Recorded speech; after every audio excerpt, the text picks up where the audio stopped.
کسی کے ساتھ باتیں کر رہا تھا۔ سلجوق افریدی کے چہرے پر اس قدر بیزاری اور ناگواری تھی کہ صاف ظاہر وہ بندہ سلجوق افریدی کے سخت ناپسند آیا۔ اس کی موجودگی اس کو سخت بری لگ رہی ہے۔ دائم خان اس کی طرف بڑا، اخلاقاً مسافے کے لیے دونوں کی طرف ہاتھ بڑھایا۔ سلجوق افریدی کو تو وہ جانتا تھا کیونکہ وہ اس کا کزن تھا، مگر دوسرا بندہ یہ کون ہے؟ یہ چہرہ پہلی بار دیکھا اس نے۔ سلجوق افریدی سے ہاتھ ملانے کے بعد اس نے اس نوبارد کو دیکھا اور اس کی جانب ہاتھ بڑھایا۔ لائٹ پرپل کام کی شلوار قمیض میں ملبوس، چوڑے شانے پر مہرون شال ڈالے، پشاوری چپل پہنے، وہ کسی قبیلے کا وڈیرا سرداری تو لگ رہا تھا۔ السلام علیکم، آپ کی تعریف؟ مجھے سالار شاہ کہتے ہیں، میں یہاں اپنی بیبے ماما کو لینے آیا ہوں۔ دائم خان سمجھ گیا وہ کن کے بارے میں بات کر رہا ہونا ہو، یقیناً کشمالہ کی تیمی زبیدہ جہاں ہی ہیں۔ ارے تو آپ یہاں باہر کیوں کھڑے ہیں؟ اندر آئیے نا۔ دائم خان نے کھلا کے میزبانی کے فرائض انجام دینے ضروری سمجھے۔ نہیں، ابھی تو میرے پاس بالکل ٹائم نہیں، بیبے خود باہر آ رہی ہے۔ یہ تو ڈی ایس پی صاحب پر نظر پڑ گئی تو گاڑی سے باہر آ گیا۔ شانہ انداز، مغرورانہ لہجہ، دائم خان کو سلجوق افریدی کی ناگواری اور بیزاری سمجھ آ گئی۔ آج دے بندے نے چھتر پہنے چاہیے نہ کہ کو 2 منٹ کھلوتا بھی جاوے۔ زبیدہ جہاں کا ایٹیٹیوڈ اپنی دولت کی نمائش اور آئش کو دیکھ ہی چکا تھا، تو سالار شاہ اگر ان کا ہی بیٹا تھا وہ بھی کوفت کا شکار ہوا، مگر ظاہر نہیں کیا۔ اچھا بھابی جان، آپ کا بہت بہت شکریہ جو آپ یہاں تشریف لائیں۔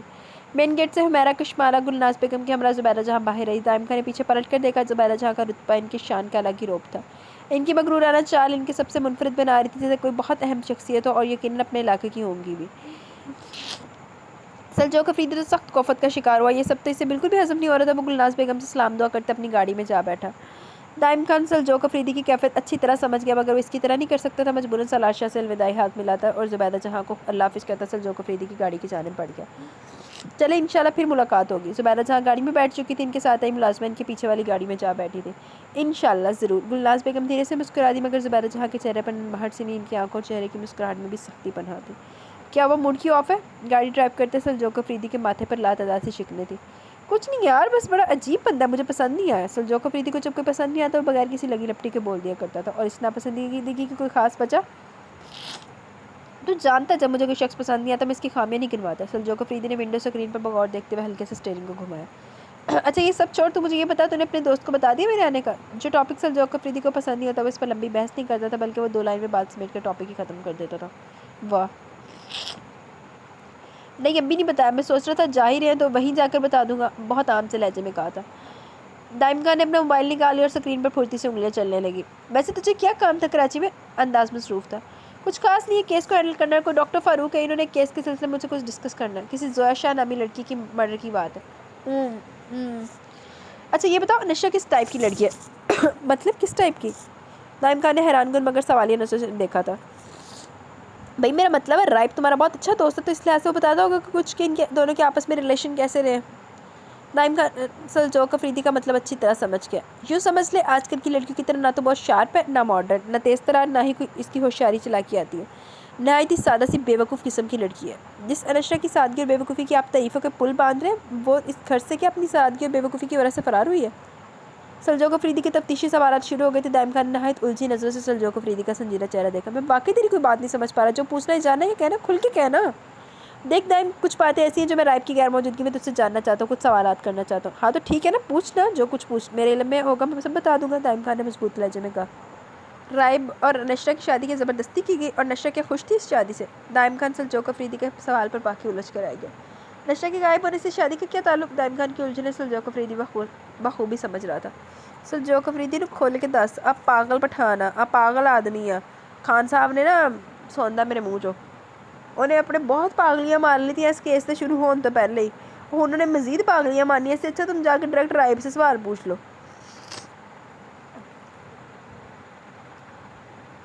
اچھا یار میں کسی کو ہٹ نہیں کر رہی، کوئی نیگیٹو میں نہ لے کے جائے، میں صرف کریکٹر پہ بات کرتی ہوں، میں جب بھی کوئی بھی بات کرتی ہوں میری بات صرف کریکٹر پہ ہوتی ہے۔ میں کسی بھی پرسن کے مطابق یا کسی بھی کوئی بھی ہوتا ہے نا کہ لاسٹ ٹائم میں نے وہ پولیٹیکلی وہ جو تھا میرے کمنٹس آئے تھے کہ آپ پولیٹیکل پوائنٹ آف ویو سے بات کر رہی ہیں، تو میں کسی پہ بھی بات نہیں کر رہی تھی کوئی بھی، میں نے صرف تبھی بھی اپنا پوائنٹ آف ویو دیا تھا، اور ابھی بھی میں صرف کریکٹر کے بارے میں بات کرتی ہوں۔ میں جب ناول پڑھتی ہوں تو میں صرف کریکٹر میں رہتی ہوں، میں اور کدھر کدھر نہیں جاتی، تو اس وجہ سے نا کوئی برا نہ منائے کہ میں کسی کو بھی کچھ کہہ رہی ہوں تو۔